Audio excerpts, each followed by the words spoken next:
Hi, hello, welcome back or welcome to my channel. My name is Sierra and this is Sierra's Sacred Space. And in today's video, it's kind of be like a jumble of topics and whatever I can say before I go spend time with my girlfriend. And I also have a new coloring book I've been doodling in a bit because I just got off the phone with one of my friends. And she was telling me about something that also had me remember one of my own experiences that I went through. Oh, and that is toxic friends, toxic friendships for that matter, and setting boundaries and putting yourself first and the whole 9 yards, self-love, healing journey, the whole shebang. And one thing I was telling her, or just to whomever is watching this, do not be afraid to put yourself first. Because as a retired people pleaser, and her as a struggling people pleaser, because like it's hard going from always considering other people to finally considering yourself, because considering yourself feels foreign. You're like, oh, I can say no. This gown is actually very freaking cute. I got this from one of the ladies my mom works for, and I just think it's so cute. It's so cutesy, so ethereal, so adorable. It's kind of, hold up. Anywho, yeah, this is it. It's so dark. This is it. And it has like, this is just like a matching part I just have on the robe because it matches. I ain't trying to have my titties out low on the Ned. I said that so out of order. I'm not trying to have my chest out on the web. I was trying to say nuts and web at the same time. Anywho, don't be afraid to put yourself first. Because if you've ever been in situations or you've never been considered, it's very hard for you to take the first step and be like, oh, I'm gonna say no. And I was telling her, sometimes it doesn't even have to be some big grand gesture. Like the example I gave her was like, if you're tired after a long day and one of your friends asks you to hang out, but like I said, you're tired, and if you say yes, you're doing a disservice to yourself. And that's not me saying like if you're one of those introverts like me who's like, I just really rather not interact with people. I'm talking about like if you're tired and doing this thing physically feels like it's going to make you combust, say no. Because the time spent trying to go there and force yourself to enjoy your time there is time you could be spending doing something you actually enjoy. And setting boundaries, that's also a boundary, like setting boundaries, because like if that friend is truly a friend, they're gonna be like, oh, okay, that's cool, take your time to rest. And then again, you also don't have to explain yourself. You can simply just be like, no. But it's one of those things where it's like, you know what? Do what's best for you because it's your life. And you're the one living your life. You can't live it thinking, oh, I wonder what so-and-so is going to think if I do this. Is so-and-so the one living your life? Is so-and-so walking in your footsteps and doing what you're doing? No, then do what's right for you guys. Like, please. Is this light gonna do anything? It does a little bit of something. It is a little bit of something. Toxic friendships. Circling back to that. This will be a little story time. My voice is already kind of hoarse because I've been like yapping. I'm gonna get some water.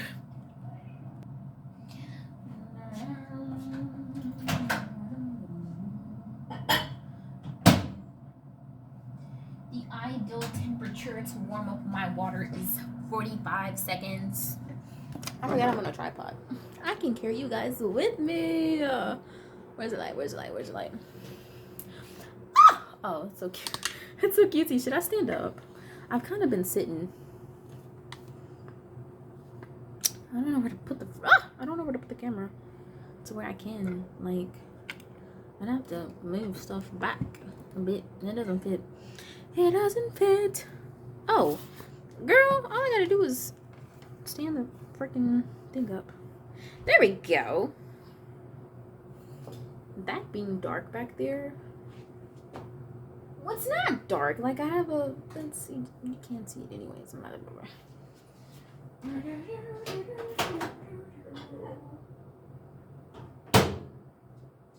We have the water.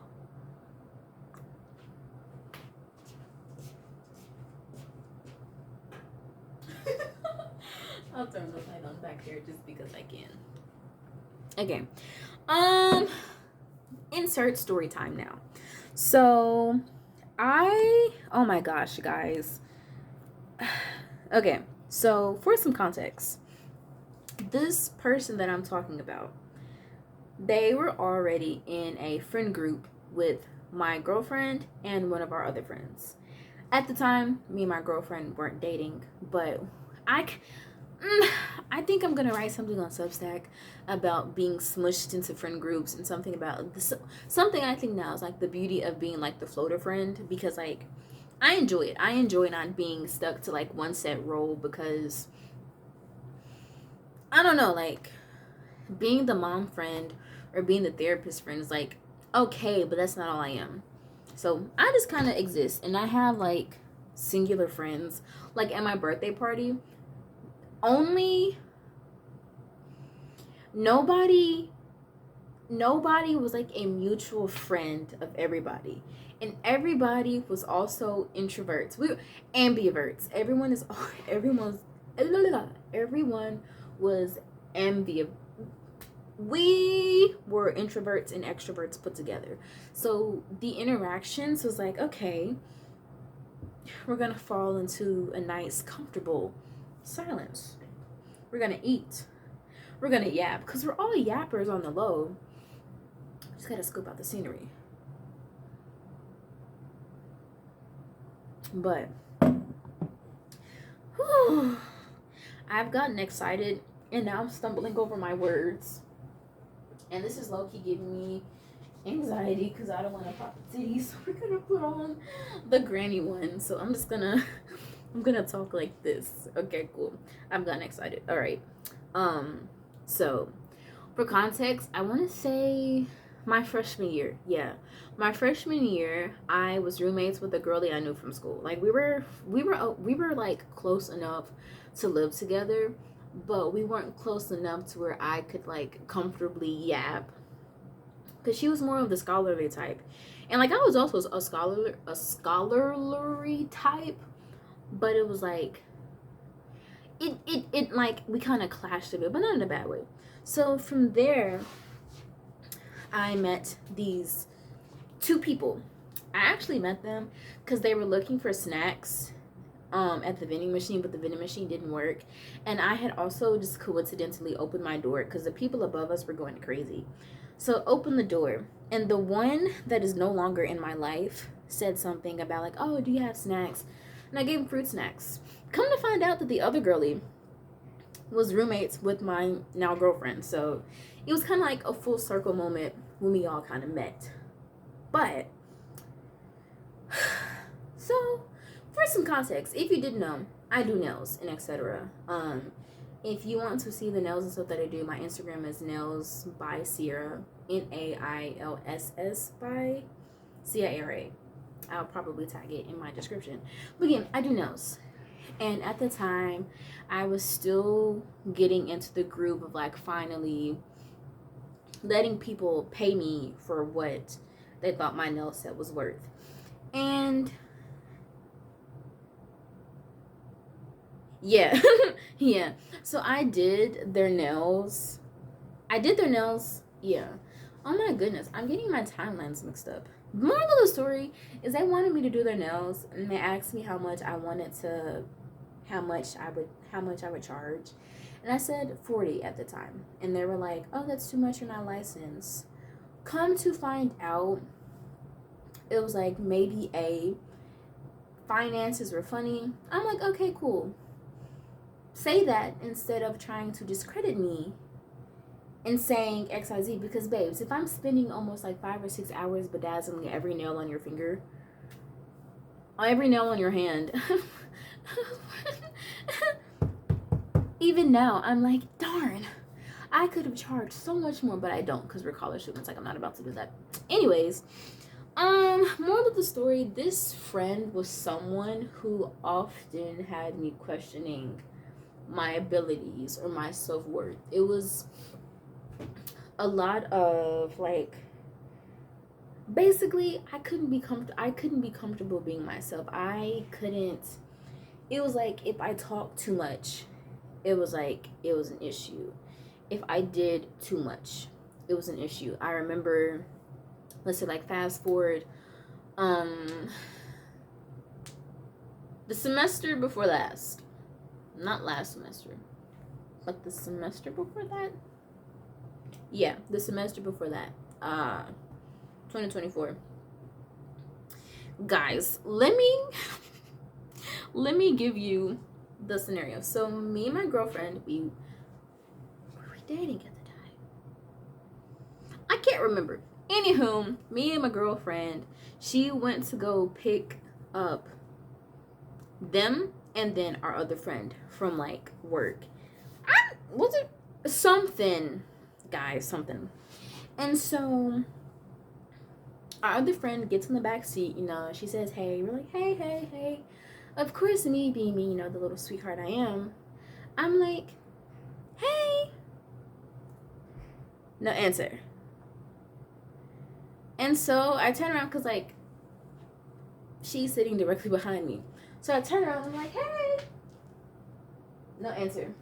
Mind you, she had in some wired headphones. But guys, there was no music playing. You want to know how I know music wasn't playing? Because the second time I tried to say hello to her, all of a sudden the music is blasting. I'm like, oh, okay. Cool. I turn up the music like in the car. I don't like turn it up like crazy. I'll go back to vibing. Meanwhile, everyone in the car, me, my girlfriend, and our other friend, we kind of peep it, but then we're like, we don't say nothing. So we get to their apartment complex, and like, it's one of the ones where you have to like scan a key to get in. Instead of handing my girlfriend the key, she gets out the car, doesn't close the door all the way, scans in, and then proceeds to walk to her apartment. Now, everyone else who's left in the car, me, my girlfriend, and another friend, were like, is she okay? Is she okay? It's like, yeah, there was that. That was fun. That was like the last straw for me, at least. Because I'm like, I'm not stupid. I'm not stupid. What do you mean your music is now blasting in your headphones when it wasn't at first? Anywho, see, this is also like around or after this time. This is also when my girlfriend brought up to me that same person was like talking bad about me behind my back to like my girlfriend and the other friend, because like they were already like a little trio friend group. I kind of just popped into the picture, but I wasn't trying to take anybody's place. I was just kind of there. And my girlfriend was like, yeah, she just kept trying to be like, isn't she too much or something? Or just the girl didn't like me, and she tried to get other people to not like me, and yeah, there's that. And I was like, oh, that's funny. Yet this person always called me whenever one of the recipes didn't go right. So you didn't like me, but you still needed me because like I was like valuable of some sense. Darn, what was I supposed to say? Oh yeah, and the apology, because my girlfriend, I love her so much. My girlfriend, she was like talking to the girl at the time. She was like, that's not right. Like, you need to apologize. And so, in her apology, blah, blah, blah, blah, blah, blah, blah, even if you are too much sometimes. I read that text when I was in business calculus. I did not respond to that text until I was done with the business calculus. And I did not say, I accept your apology. I don't even know what I said, but all I know is she had me messed up. And I'm like, what kind of backhanded apology is that? Moral of the story. As I started to love myself more and I stopped surrounding myself with that friend, I realized that the issue was never me. The issue was never the fact that I kept showing up authentically or I stayed true to myself. The issue was they were very unhappy with themselves.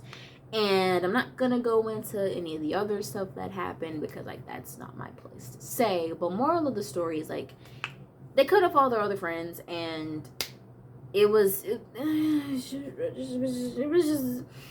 just this whole ordeal, and their reasoning and their thought process was like they were the only person growing and we were, well, not me, but everyone else was just like kind of dragging them or like keeping them like stagnant.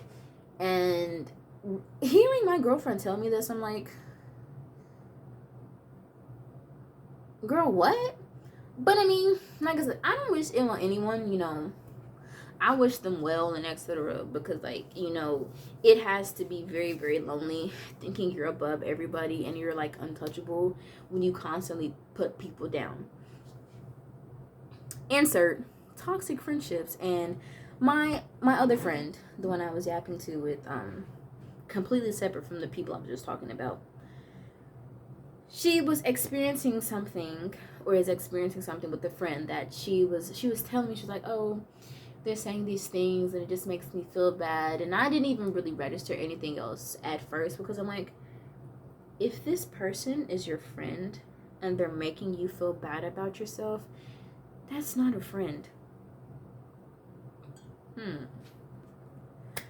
Yeah, no, that's not cool. You should not be in a position to where you're questioning your self-worth or you're questioning like your abilities because this person is like tearing you down. That's not cool. That's not nice. That's not a true friend. Excuse me. Especially since, well, she told me I could talk about it. Especially since the friend that my friend is talking about is like, they're unhappy at their apartment, and my friend was like a sweetheart and let them stay at their apartment, but they called my friend's apartment depressing, like the living room. Like, you know how college apartments are, like they all have like a common like living room, kitchen area, and like everyone has their own separate rooms. My friend's room is cute as crap. Like, it's decked out. It's really, really cutesy. And the friend was like, oh, you know, like your living room's so depressing. Like, why don't you like decorate it? And I'm sitting here telling her, if you are unhappy at your apartment and I'm giving you the luxury of staying in my apartment and you want to call my apartment depressing, you have no room to talk. If my apartment is depressing, go back to your own. Like, and she was like, you know what? You do have a point. And I'm like, yeah, because like,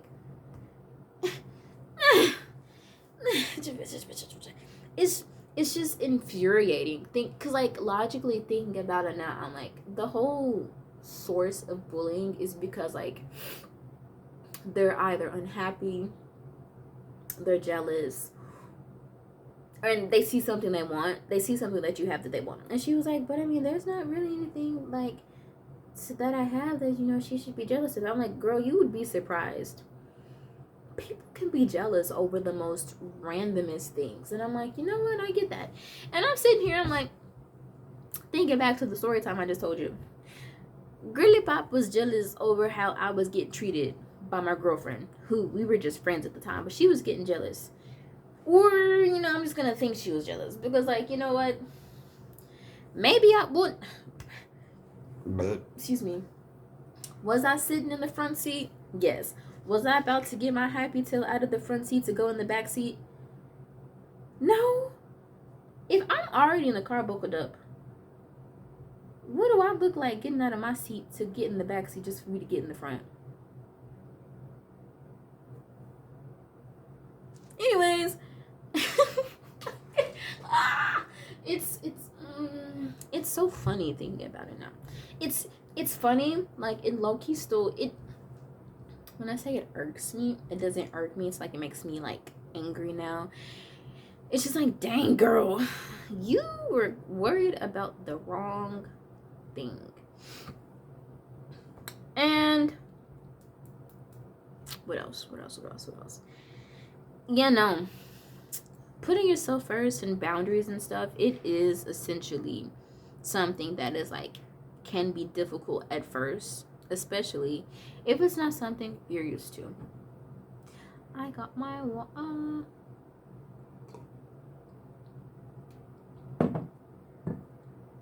and in the case of my friend, excuse me, she's like so sweet, and then she was like, maybe I'm just too sensitive. I'm like, no, do not get mad at yourself because you're too sensitive. There's nothing wrong with feeling deeply. You allowed this person to stay with you from the out of the kindness of your heart because they came to you with the problem and you wanted to try to help them solve it. Something else she was telling me, she was like how she's found it to be incredibly like tiring and draining when her friend tells her about like all the stuff that she's going through. And I'm like, girly, been there, done that. Yes, it is extremely tiring and exhausting, especially being an empath, because as soon as we hear something like, oh, what can I do to make it better? But it also becomes incredibly tiring because we often forget that we can't fix every problem in the world. I've realized that now, and I love it because like I am going to support you. I'm going to stand beside you, but I'm not a therapist. I'm not a magic problem solver. So you know what? You can vent to me, and you can vent to me again.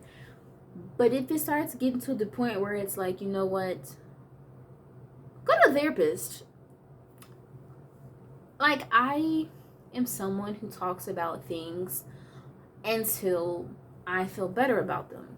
And I totally get that. But the stark difference is like this person, this person was telling my friend all this like depressing stuff. And my friend was like, she was the one who ended up feeling like depressed afterwards. And the other, friend was like, fine. And I'm like,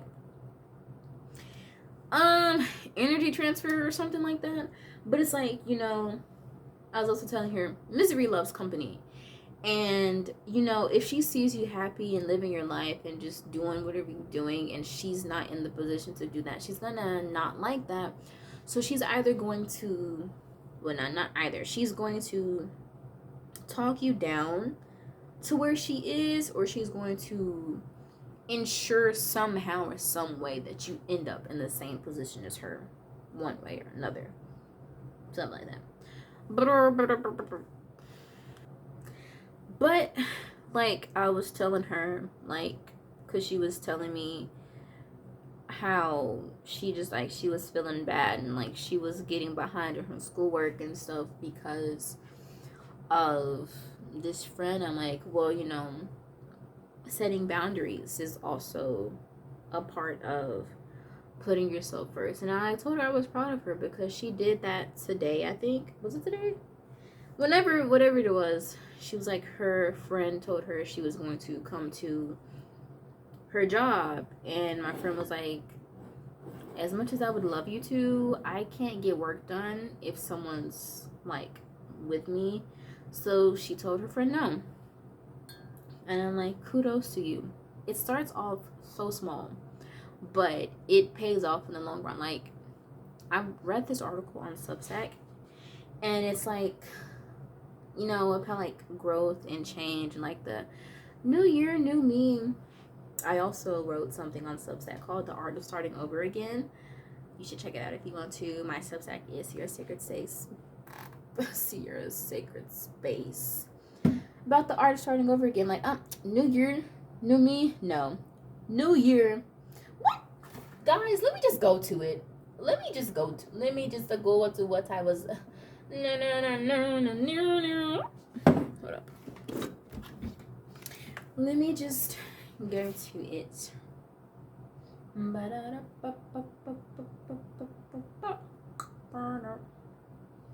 want to see my graphic that I made.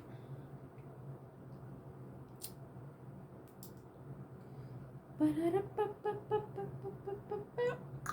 the world? Substack is.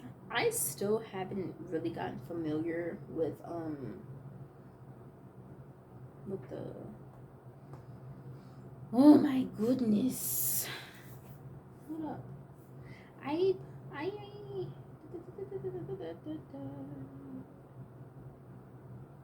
Okay. Here, I'll flip ya. Here. We have the art of starting over again. Can I flip my camera back? Okay, you're just gonna have to stay there. Just gonna So yeah, we have the art of starting over again. Best case scenario, because like, aka why wait? Do it now so you can have time for the other amazing and scary things you want to do. All right, I'm gonna read it. I'm getting toasty. So yeah, realize that we are at least a good bit of the reason we hold ourselves back. But why? I saw a couple days ago somewhere online, and they said that we always default to thinking the worst case scenario when it comes to things. But why not the good things? Why not assume you are automatically? Oh my gosh, the grammar in this was it's just this one thing. It's fine. Why not automatically assume you'll get the job or the house or the good grade on the test? Oh my gosh, did I not proofread this? As someone who would default to saying, I think I'll make an 80 instead of defaulting to a 100, because thinking back, why did I? Oh my gosh.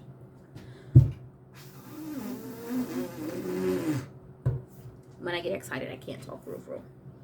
Or the good grade on the test. As someone who would default to saying, I think I'll make an 80 instead of defaulting to an 100. Because thinking back, why did I not think I was capable enough of making 100? Anyways, when it comes to the art of starting, it's scary, right? I'm gonna re-edit this. When it comes to the art of starting, it's scary, right? Because you know you can think of so many possibilities of what could happen after you start. And even if you're excited to start, you still default to the scenario that quite frankly won't happen. And if it does, well, that's funny if it does. And TBH, or to be honest, that's what I've been saying. My brain thinks of something out of pocket. LOL, that's funny. And I keep it pushing and offer no other acknowledgement of the thought. And the amount of peace I've begun to feel deep inside from simply just thinking the best case scenario, like the thought of everything going my way first time, like, wow, that's so exciting. And like, I agree. Like, wow, of course I always have a good parking spot, or I always get a good seat in class, or simply my favorite, I always get what I want. Point blank, period. It sort of gets to the point you just have to keep saying it and thinking it, to the point where you tell people this, like they call you a spoiled brat, because yes, well, I mean, more so like I always get what I want, because I'm always full of gratitude and I show my appreciation, etc. Anyways, moral of the story, I'm only assuming the best for myself because I always want the best for myself, and I'm supposed to feel bad for that? No. Oh my goodness. The grammar in this, I think I was in a flow state, so I'm not going to hold it against myself too bad. So it's fine. But it's one of those things where it's like, why did I start reading that? Anywho, healing journeys used to change, growth, and starting. It's change, growth. Growth isn't linear. Healing isn't linear. Everyone's healing journey is going to be different no matter where you start or what you do. It's not going to be the same. And it has been glamorized a bit. Like, you have to go through this, that, and the third, or you're like performing your growth for other people. And then it gets to the point where, like, you know, you're not really growing for yourself. You're just kind of doing it because, like, you know, everyone's like, oh yeah, you know, we need to start doing this and that. But moral of the story, you gotta do it for you. You should not think you should not think, oh, I need to do this because no, you need to be like, oh, I want to do this because I want to do this, not because, you know, XYZ.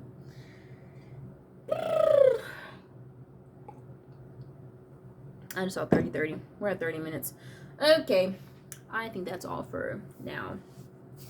I am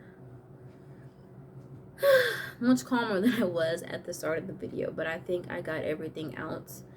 If you made it this far, thank you so much for watching. I hope you enjoyed. I hope you were able to keep up with me because I kind of lost myself here and there. But yeah, that's all for the video. Like, comment, and subscribe if you'd like. And